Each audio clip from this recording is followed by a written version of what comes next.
And good morning. Welcome to Soulful Illumination. I am your host, the Enlightened Enchantress, Nicole Borghi, and so glad to be with you today that you can join me on this show. It's Thursday, and aren't those energies a little bit crazy? But first, I want to welcome everybody listening from around the world, the known universe, those traveling across space time, through dimensional portals and other realms to the Soulful Illumination Show, the show about spiritual ascension through energetic frequencies, a show about connecting to the collective consciousness through heart filled awakening. So just sit back and allow the energy of the vibrational frequency to send you into spiritual ascension.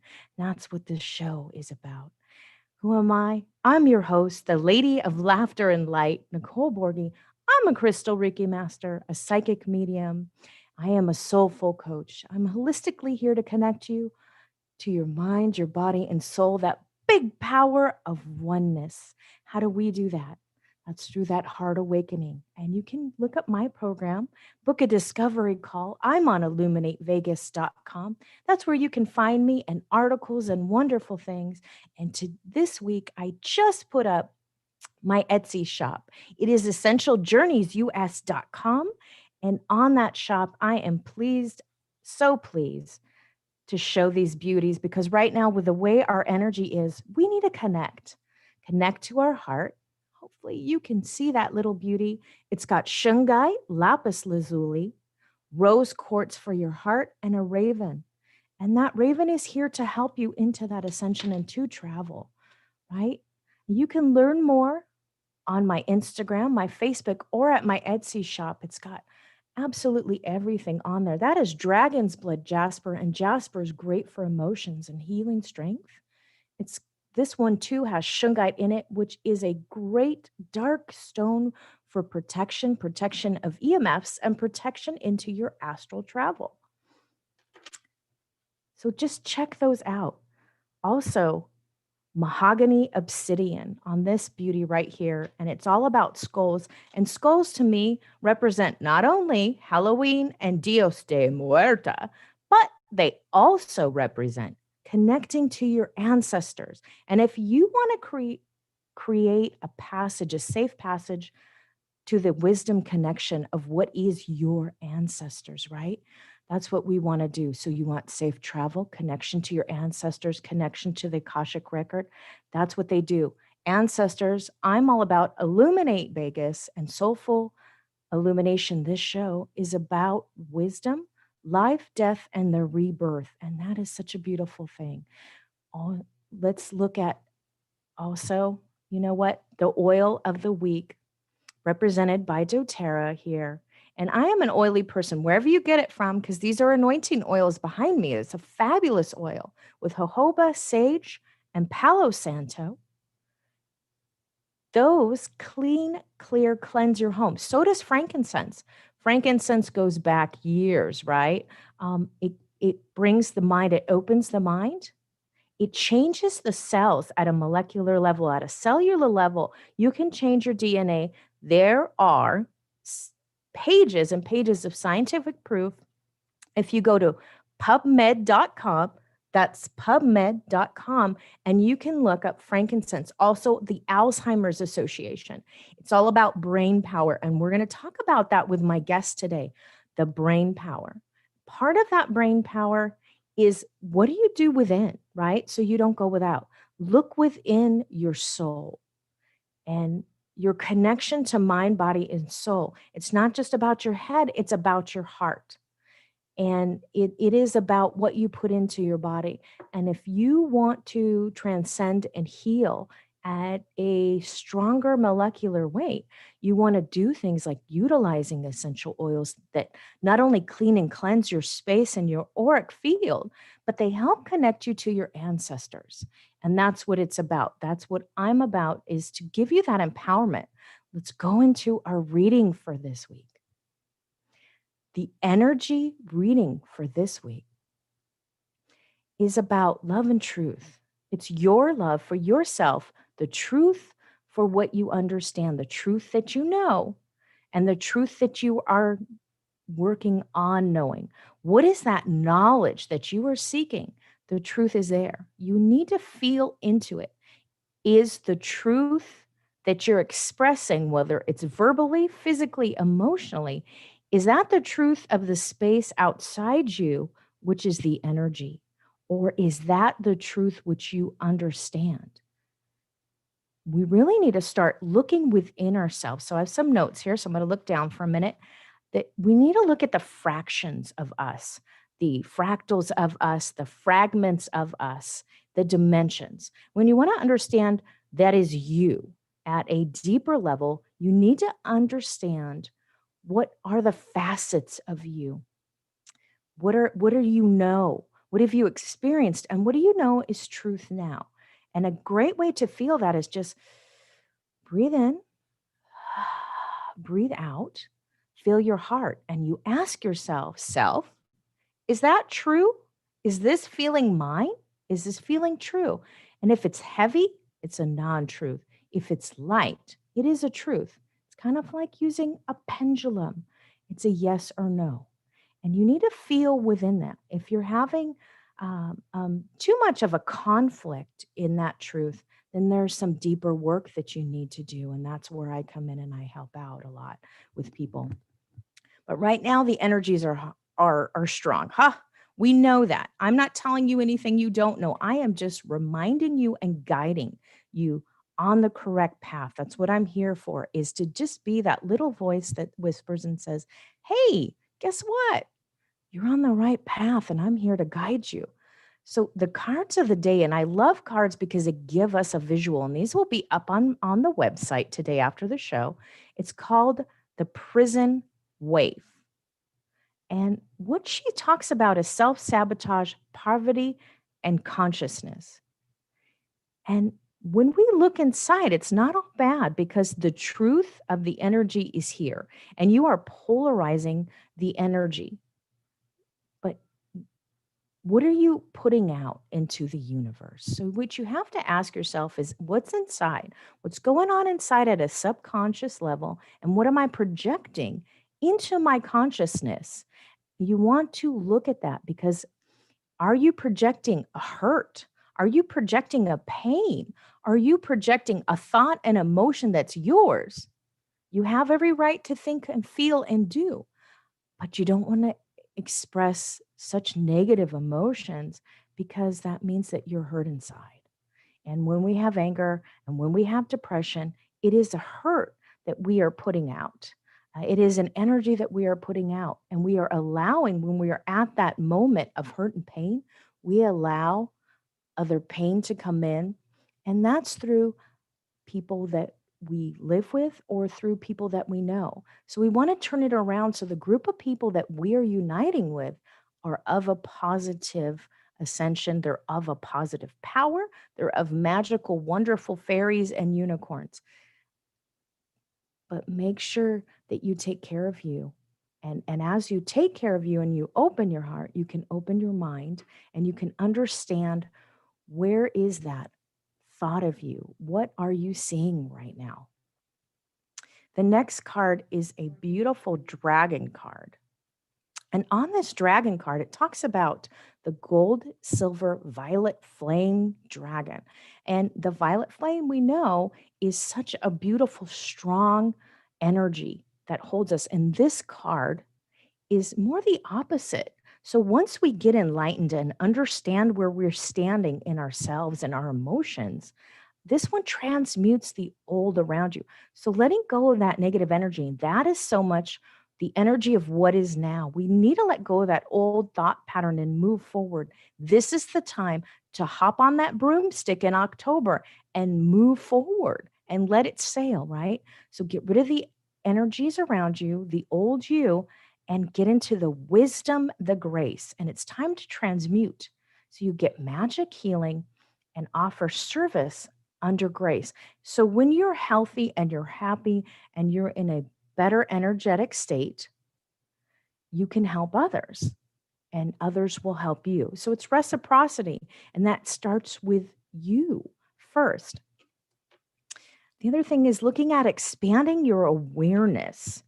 So if you love you and you can detach from you and learn who you are, if you could just take yourself out, separate yourself, and that's part of the fragmentation. Come on out and look at yourself from a different perspective. How would you see yourself from as another person, or how would you look at yourself if you were looking at yourself as someone else?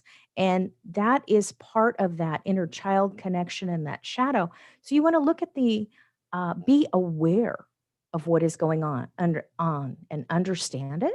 And as you are aware, you can heal it. You can heal that pain and move into that positive power, which is you.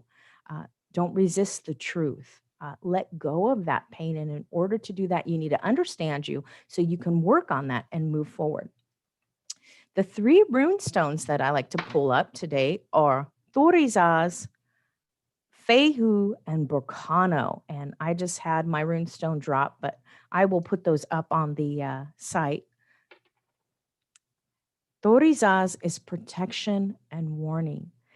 And you want to have protection from your angels and guides. And if you are protected, they can tell you, kind of like an intuition, when you're looking at that and you're going, wait a second, let me stop and look, pause, pray, and look forward to see, am I in protection? Am I receiving a warning? What is my intuition? What are my guides telling me? Are you being stubborn? Are you trying to move forward? So that's the old energy. So look at that and see where you're progressing forward. And as you come forward into Fehu, that's wealth and that's gains. Once we heal ourselves, we can manifest, we can be abundant, which is at another plane. And so we need to start somewhere and move forward. The last one here is Burkano. So it is becoming. Becoming is what you are, what is, what is as above, so below. You are within yourself, so you don't go without. So it's that whole picture. You are becoming, we are all becoming. Look at the rebirth, the new birth that started recently. We're on that divine feminine pathway, and we want to go into the strengths, into the balance, into the harmony. So embrace that as what is you, embrace your circumstance, whatever you're in, and move forward. And how do you do that? When you understand, you can cleanse, you can clear that energy around you, and you can move into positiveness. That's where the anointing oils come in. And those sacred, beautiful oils are blessed. They have great energy, and they just bring that power, feel that power of the sage. I have the plants in there and the essential oil and all that beautiful Reiki magic in that. And that little empowerment you can bring with you. You can put it on roll it on here on your wrist, put it on your neck, make your own. Contact me, illuminatevegas.com, and I can help you with that. So that is our energy ascension into what is this second week of October, or maybe it's the first week. I think I'm getting a little bit ahead of myself. I was trying to catch up, and here I am. Here we all are. And bless you. And I'm going to bring my guest in, my guest, Rachel West, someone that I've gotten to know here in this fabulous city of Las Vegas, Nevada.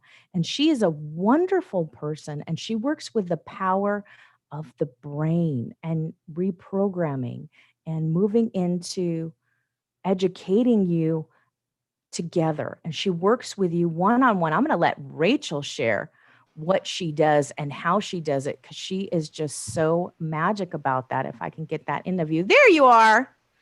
Hello. Thank you for having me. I'm happy to be here today.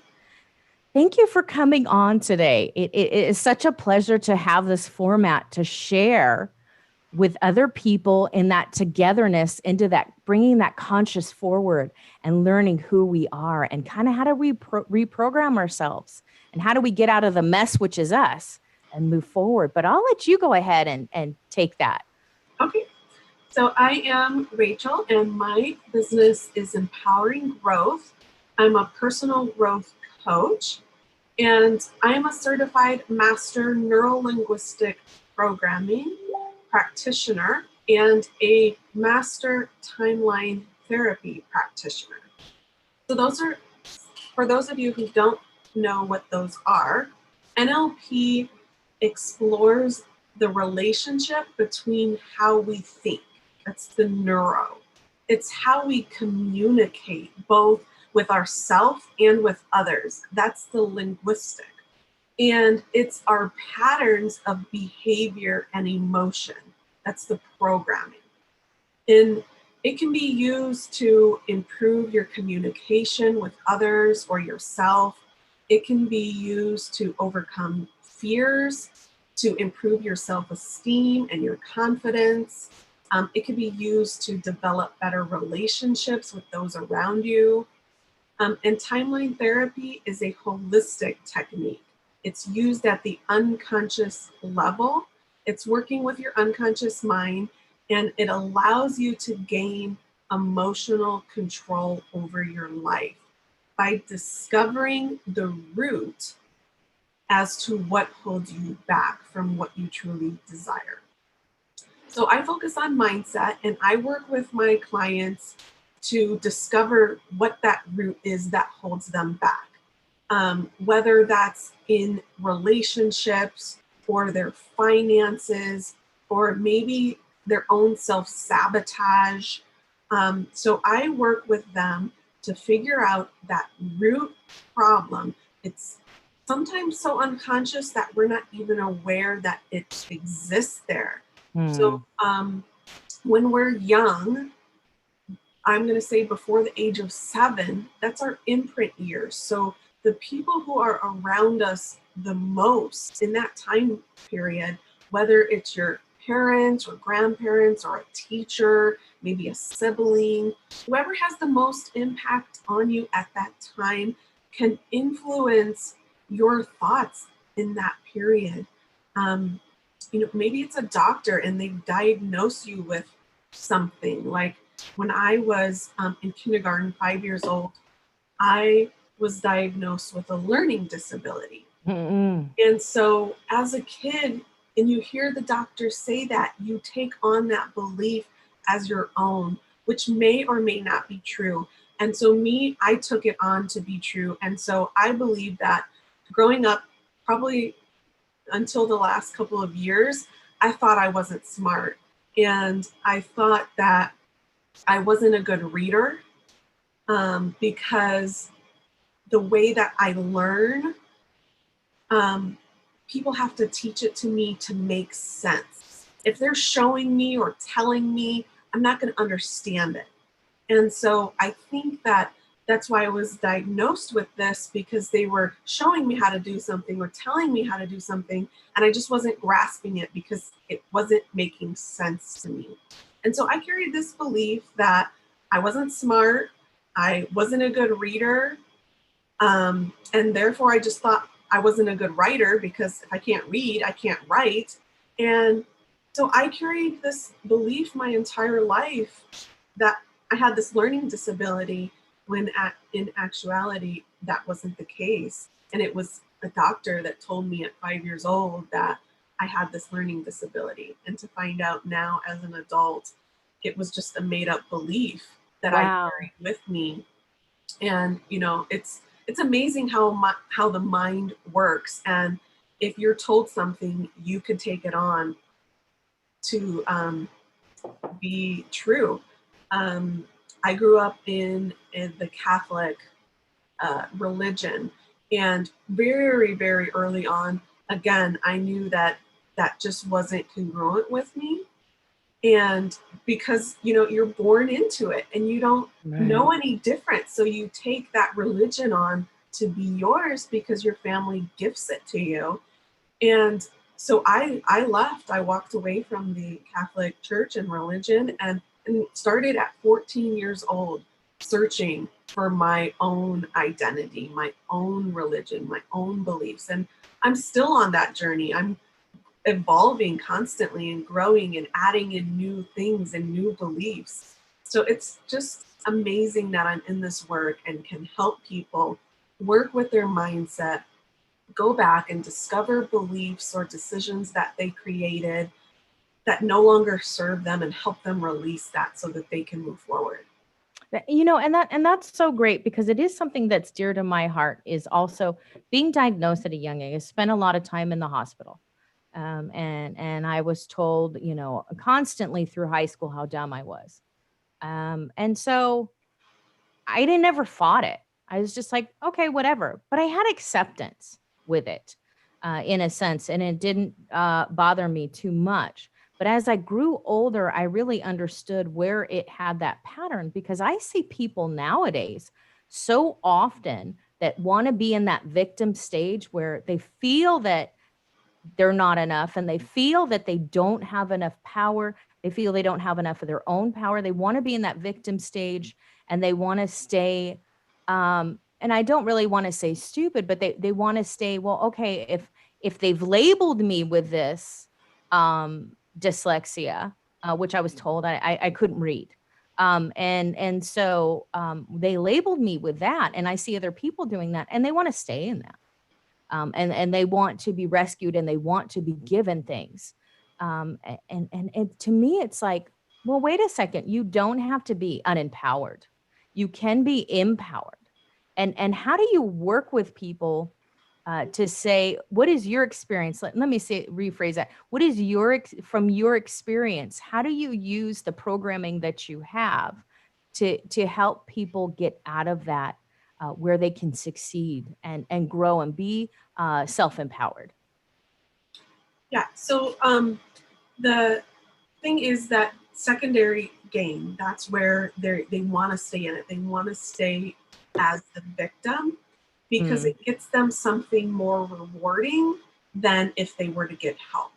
So if yeah. the person is aware of this, some people don't even know that they're using the secondary gain as a strategy. And so if they're open to it and they want to become aware of it and to actually change it, um, that's where the timeline therapy comes in, and going back to that time, that age where they created that belief or that decision. Um, for example, for me, I remember I was working on myself, and at 4 years old, I created um, the decision to become quiet and shy Mm, because it got me attention for being quiet and shy. And so okay. I carried that with me until a couple of years ago, unknowingly that was my gain. I was getting that attention for being so quiet. People Okay. would notice me for being like, who's that girl just sitting there quiet, like not saying anything.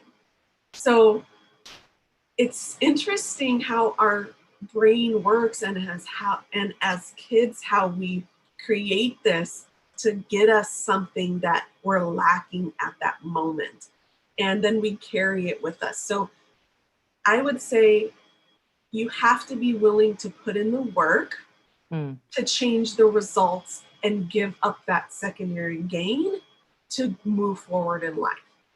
It's like, So I'm sorry. oh, you're good. So when you work with people, you said homework, and that's important to me because I do that with my coaching. I think it's so important for people to understand that there's a map, kind of like a road map and a plan to get from point A to point B. And in order to do that, you have to put in the work. And you have to, what that homework does for me is it kind of helps you have a little bit of a path where you can check it off and say, oh, I get this. I have these steps. Here's where I'm supposed to be. Here's where I want to go. And it kind of helps you get into those feelings and the thoughts of what is you. And I'm not sure. I haven't looked at your paperwork, so we can't compare it back and forth, right? But we can say, it's so important for your success to really write and spell and create that magic. And in order to manifest and in order to change, you have to write it out. You have to see it. You have to do it. And that's so important. So what, what kind of things do you show people to kind of get them to move along, to help them on that path with their homework? Okay. So it's individually based off the person. So the first step is bringing awareness to the things that they're doing that they don't know they're doing. So those patterns that we get in the habit of running. So it's basically a verbal session helping the person see their patterns and see and or hear their limiting beliefs or decisions that they've placed on themselves. Mm-hmm. And then once we've identified what those are, we're writing them out so that you can see your starting point. And there we can work on the things to move you from your starting point to where your goals and what you desire are. And so when you take these people, you're with them. You're guiding them and you're kind of holding their hand. And that's sometimes what we need when we ask for personal teachers, because a lot of times you didn't get that personal attention unless you were the bad kid. So I became the bad kid because that's the only way. I was quiet and they ignored me. And I was okay with that for a few years, but I became that bad kid, right? I was that kid that was in detention all the time and I was loud and I hung out with the bad kids. And, it's because I needed attention. And nobody wanted to give me attention and they just told me that I was bad. So, hey, okay, I'll be the bad kid. I wasn't, but you told me I was bad for being quiet. You told me I was bad for not understanding. You told me I was bad for not participating in class. So I became that bad person. I put that cap on and became that persona, that fragment of what was me at the time. Because I didn't have anybody at home and I didn't have anybody at school that was going to be there for me and hold my hand and guide me. So is that what you offer people, is to help them and guide them along? Because I think that's so important. Yes. And I want to go back just to touch on something you said. So those labels that somebody else gives us. So somebody labeled you as the bad kid. Yes. What our brain does when somebody says that, we take that on as true, and our brain hears it. Our unconscious mind hears that label, says, "Oh, bad kid. I know exactly how to do that. Interrupt class, get in trouble, mess around with other kids, talk loud." So same thing with my learning disability. Your brain says, "Oh, I have a learning disability. I know how to do that." So because your brain can't tell the difference between reality and fantasy, whether it's your words or someone else's words, it's listening all the time, eavesdropping. And it takes on what you or someone else says if you allow it to, and then it acts out that because it thinks that that's what you are. Sure does. It sure So does, if right? if somebody were to say that to you, a teacher says, "You're the bad kid," and you decide, like, who are you to tell me I'm the bad kid? I'm not a bad kid. I'm a good kid. If you were to reframe that instantly, give it a different meaning, then you're giving your brain that specificity that it needs and saying, "I'm the good kid." And then your brain's like, "Oh, I know how to do that too. I'm a good kid." And you do all the good things.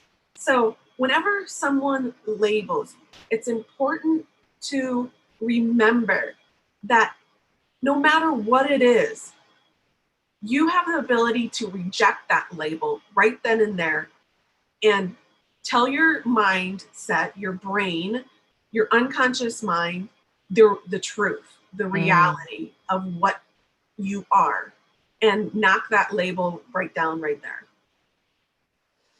And that's important. And it's not to say when we're every day we hear things a little bit here and there.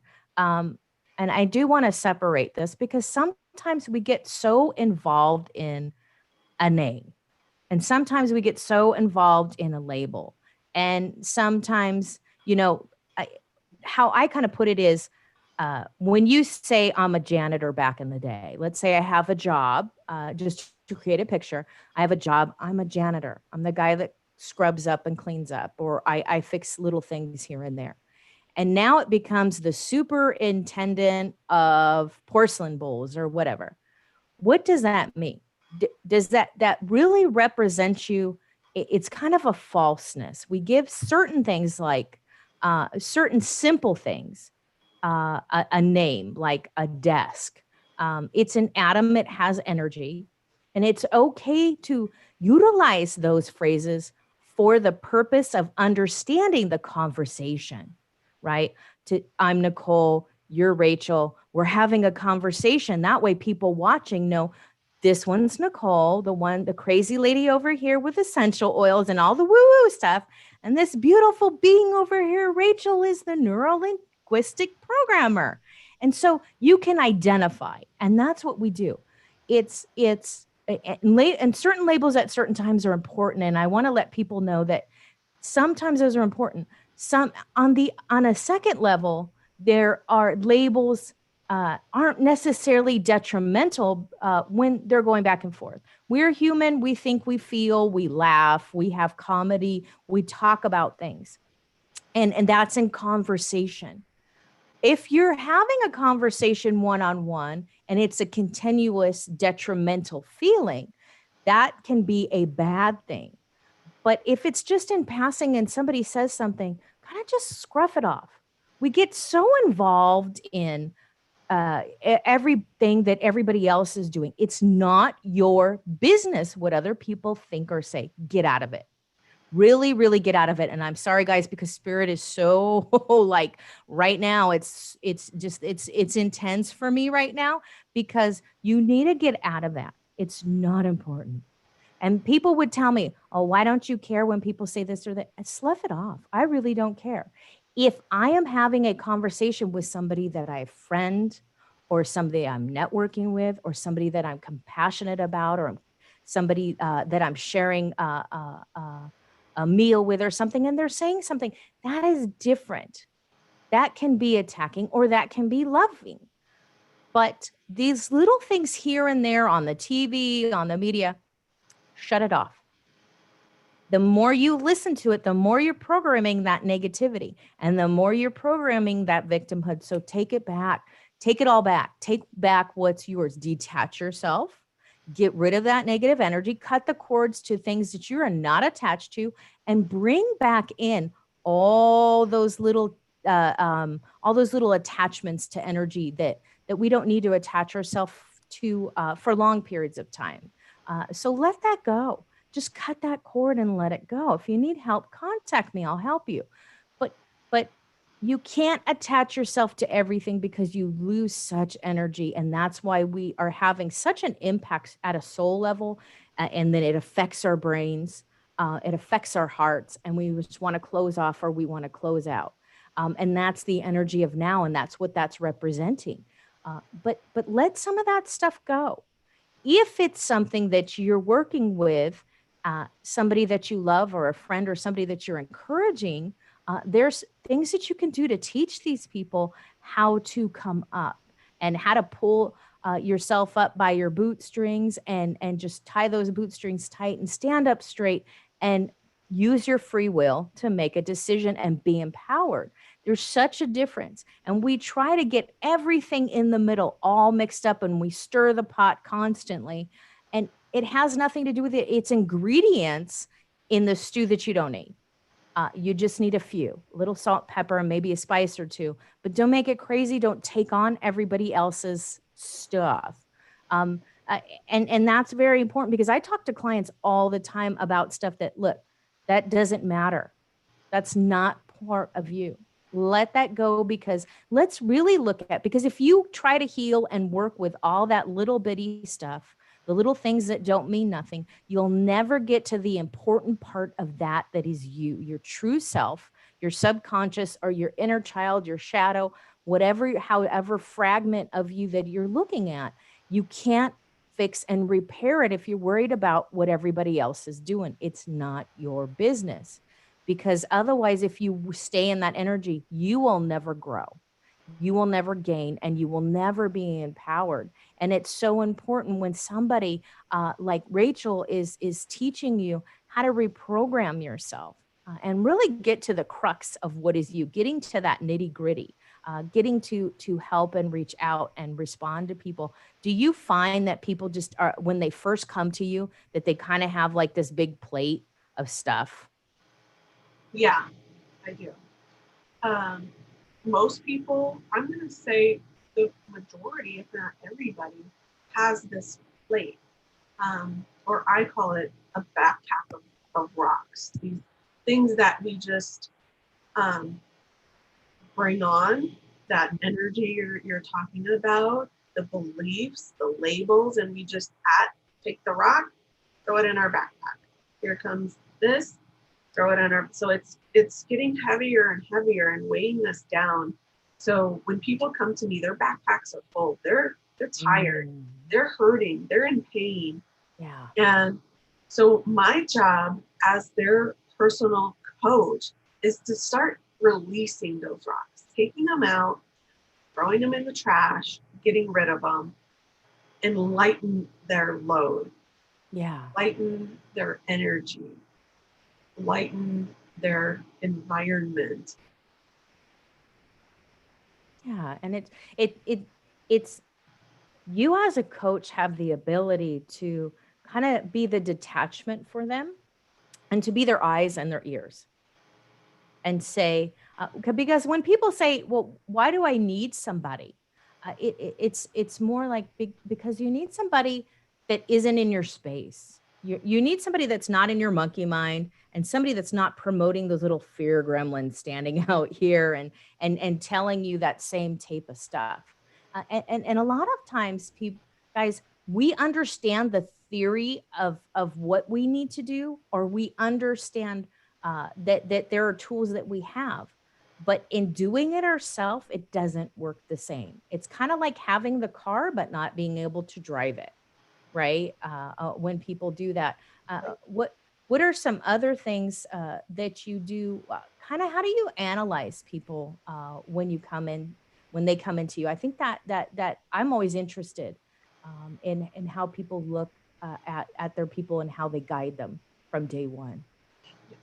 Well, if you're part of the problem, you can't be part of the solution. So because you're in it, you're in the problem, you can't see outside of it. So you have blinders on. And Mm, so what I do is help just nudge that blinder a little bit, and then you can see a little bit more. So um, when people come to me, I'm using the my tools, the linguistic, listening to what they're saying without saying. People will tell you everything. Um, so it's like I have my ears on, my listening ears, and I'm hyper focused on your what words you're using to tell me what your current problem is that you're in. And when mhm, you're doing that, you're telling me what the real problem is, the root of the problem.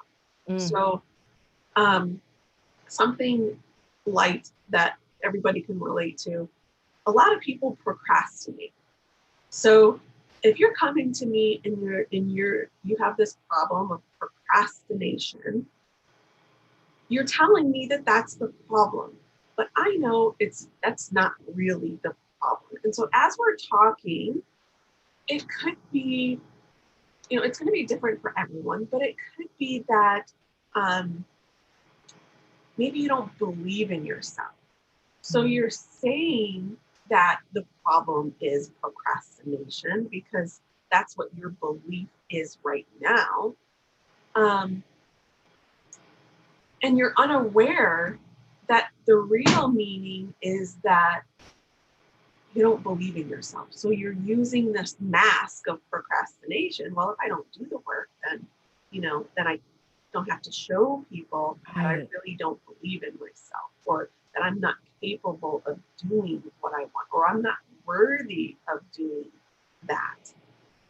So helping them pinpoint what that root is, helping them grow in that area so that they can move forward and release their belief of procrastination or worthiness that they're saying it is to move forward. You know, a great book that somebody shared with me is called The Art of, is it The Art of, not, not The Art of War, because that's Sun Tzu, The War on Art. The War on Art. I think it's Stephen Pressfield. And it talks about procrastination and his journey within procrastination. And it's so important when we talk about self-sabotaging behavior. Because that self-sabotaging behavior is, it's another part of what is you. It's another component of what is you. Your subconscious, when you try to do something and you procrastinate, or you start to feel that kind of inner pain of, whoa, those warning signs come up, and you start doing the thing like, oh, it's Murphy's Law, it's bound to happen, bad, I'm not going to succeed, whatever. You're damaging yourself there, but you procrastinate sometimes because you feel the pain. Your subconscious is bringing that pain in, like, oh, I can't go there because it's going to be painful. It's not going to be painful going forward. You are trying to avoid the pain of the past. So you really need to mirror that and look at the past of what was you and say, okay, I was hurt when I was young. I was labeled and I was told that I was dyslexic, or I had a disability and I couldn't read. So going forward, it's going to hurt me to open a book. And it took me a while to open a book. I don't want to read. I don't need to read. I don't want to read. I liked audio tapes. But it hurt me to open a book. Because it really did suck to read, because I'd see patterns and not the words for a while. A lot of that was coming to meditation and coming to stillness in my mind, and reconnecting my nerves, for me personally. However, hi, little one. Surprise. It's really that connection, of that procrastination, of that pain that you're worried that's going to happen going forward, that you'll feel that again. Well, so what? Move from that and try to take that step forward. You're not going to jump off a cliff. That's not what it is. It's just trying it. But we spend so much time talking ourselves out of doing something. We have people who talk us out of stuff. Why do we need to talk ourselves out of doing it ourselves and then we stop? Well, I always look at it like, what if you leaped into it and you got it? What if you leaped into it and finished the 500-page novel? What if you leaped into the book and you realize, hey, I can read smaller books? Or maybe it's the content of the information that I don't like. My sister liked romance novels. I didn't like them. I like fact. I like nonfiction books when I read because I love information. So that made a difference too. Poems, talking about mythology. Find something that you like, and maybe you won't procrastinate as much. Maybe you just take out 20 books at a library and you only like one and you read a couple lines. That's okay. You have to try it to find out what you like and what you don't like. And you have to really look within to find out, why are you stopping yourself? Because the procrastination is a big deal to a lot of people, because you don't want to get off the couch. You got the remote, you got your pizza, everything's at your hand. Why would you want to do it? What do you tell people kind of right now about what they will gain by moving forward and giving it a try? Well, it starts with taking the first step. And you've got to start so you can build that momentum. We're in a society that people want results now. They want to see it now. And that's not always the case. So know that once you start, that's the hardest part, is taking that first step and starting. And once you are consistent with doing that one thing that you started, you'll start building momentum. And it takes a good 3-4 months for you to build that momentum. And right before you get to that 3 or 4 months, people stop and they give up because they're not seeing the results. They're not getting that instant gratification that we all need as a society. So if you just hold on a little bit longer, that momentum will snowball and it'll just continue. Now, there is the cases that you need to learn to listen to your intuition. So if you need help with that, go see Nicole. That's her area. But once you start listening and tuning into your intuition, it's going to guide you. You're going to know instantly if you're supposed to be doing what you're doing or not. Because in the past, I had been continuing this program. I would start it, stop it, start the same program, just looks different, stop it. And what my program was, I was holding on to things that I shouldn't be doing for too long. So that's the other thing. When you tune into your intuition, you'll know if you're not on the right path and to stop because you're not going in the right direction. Well, yeah, that's true. You don't have to, you might not be doing the right thing, even though you're trying. You might not be doing the right thing, or you might be doing something that's not your path. And that's very much part of intuition at a small scale.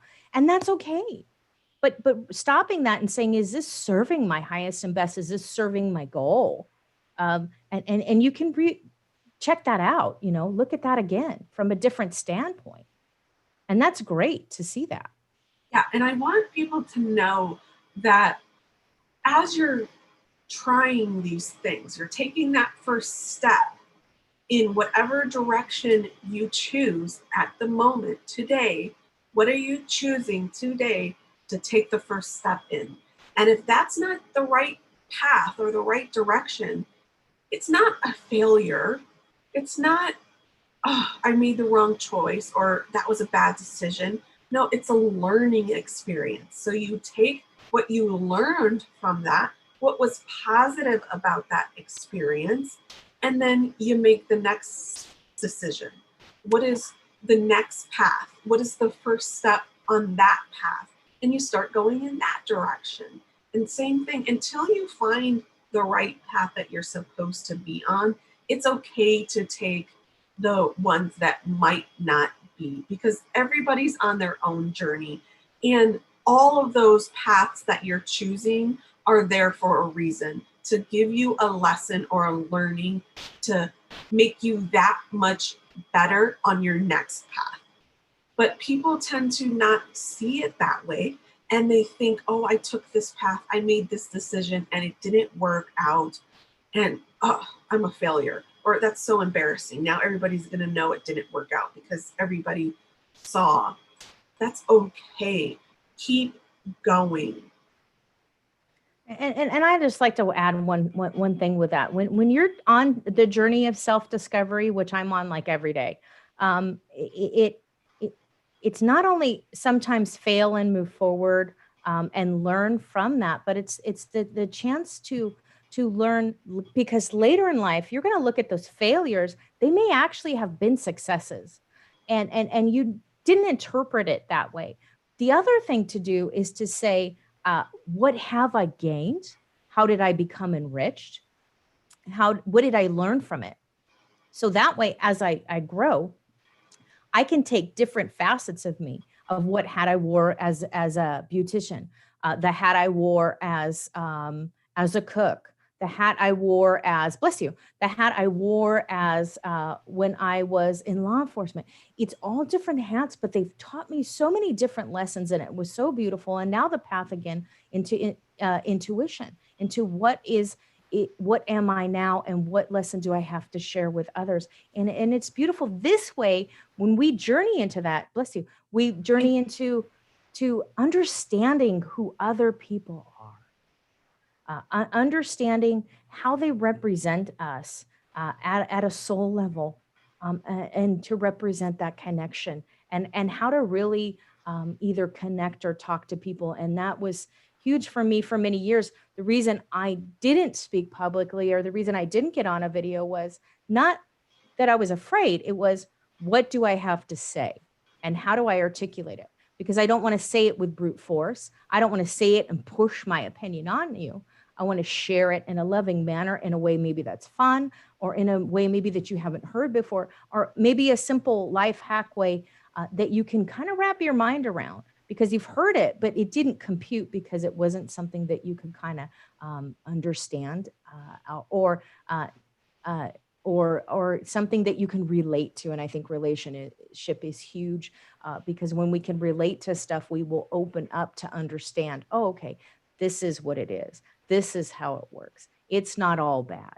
How does it work for me? How can I utilize it? Or do I even need it in my life? One last question I have for you before we go, because we are almost out of time, is when you work with people, how do you share with them the beauty of the goals that they've achieved and their successes in life and the successes they get? How do also they seek that reward in a sense? So when I first start working with a client, I have an intake packet and I use a life wheel. And I want them to gauge where they think they're at on that wheel right now, right when we first start. And then um, every quarter, every 3 months, we revisit that life wheel so that they can visually see their progress from where they were and how much they grew in that time period. So it's like I was saying earlier, how it takes 3 to 4 months to build the momentum for you to start seeing the rewards. So at that 3 month mark, I want them to have that um, gratification, that, you know, proud moment, that what I'm doing, putting in the work, doing the homework is paying off. So you don't see it in the moment. It's kind of like weight loss. You don't see your progress every single day because you're part of it. So you're not seeing it, but it's there. So just giving them that visualization to see that the work they're putting in, the effort they're putting in is working and paying off. And that way that they can see it. Right, right. Absolutely. The reward. Yes, everybody wants the reward. 100%. 100%. It is the reward. Absolutely. So, how can people, Rachel, reach you if they want to contact you? They can call me 702-714-1888. They can visit my website, empoweringgrowthcoach.com. There's more information. You can get my email if you would rather reach out to me that way, and also all of my links to connect with me on social media.